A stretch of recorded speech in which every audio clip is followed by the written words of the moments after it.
ligjore dhe ligji për qeverin, kalon në qeveri në detyrë deri në marrjen e detyrës nga një qeveri tjetër. Pra kjo është, sikur se ti thua, është dikuj që i ka përfunduar kontrata, duhet të dorëzosh një dorëheqje në fond. Mirë po, për të mos lënë zbrastira formale, ne kemi parë që ministrat tanë kanë dorëzuar faktikisht dorëheqjet e tyre te kryeministri dhe kryeministri e ka përcjellur dhe te kryekuvendari. Për konsumuar këtë dhe si procedurë. Te cili kryekuvendar? Te kryekuvendari në detyrë, i cili pra faktikisht ka qenë sipas deri në marrjen e një caktimi pra të një kryekuvendari tjetër të cilit. Kryekuvendar në detyrë? Po ne dim që është Konjufca dhe ne dim që për rrethana të caktuara. Po ku mund ta lexojmë këtë term kryekuvendar në detyrë për Konjufcën në situatën në cilën ndodhet? Nderuar, kabineti i kuvendit pra vazhdon në sjencën e qasaj, sepse mund të parashihen edhe rrethana të pacaktuara. Nëse është kryetari kuvendit, se nuk e udhëhoqi seancën e djeshme. Ne edhe përgjatë procesit të zgjedhjeve, në qoftë se pra ka hapësira në të cilat është e nevojshme që krijohet një rrethane jashtëzakonshme, kryetari i kuvendit ka të drejtë dhe t'i thrasë dhe deputetët e legjislaturës së kaluar.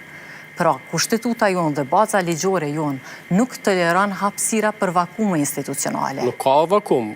Ishte deputeti më i vjetër ai që e kryesoi seancën. Ai po në aspektin formal e udhëheqi seancën. Ne po flasim. Dhe ju ende konsideroni që Glau Konjufca është kryetar i kuvendit Kosovës? Ne do ta zgjedhim kryetarin e kuvendit të Kosovës. Ne po flasim për procedura të jashtëzakonshme. Unë po flas kur edhe je brenda fushatës dhe ndodh një situatë e jashtëzakonshme.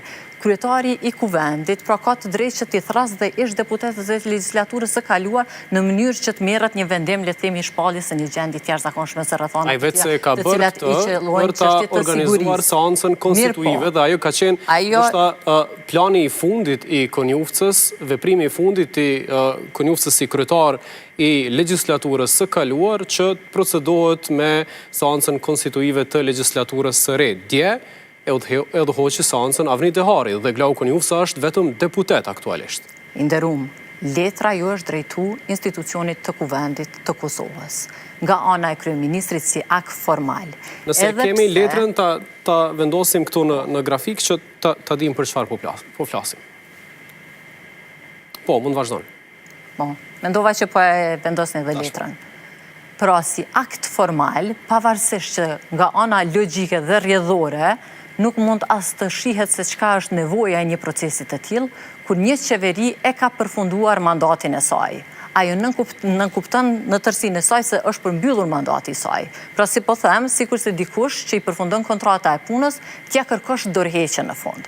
Por mos i lën vakum procesit, pra formalisht është depunuar institucionit të Republikës së Kosovës. Gjithashtu ta konkretizojmë. Letra thot i nderuar kryetar i kuvendit të Republikës Kosovës, zotri Glau Konjufca, është protokolluar me datë 15 prill, është gjithashtu njoftohet edhe sekretariati i kuvendit të Kosovës. Por Konjufca nuk është kryetari i kuvendit.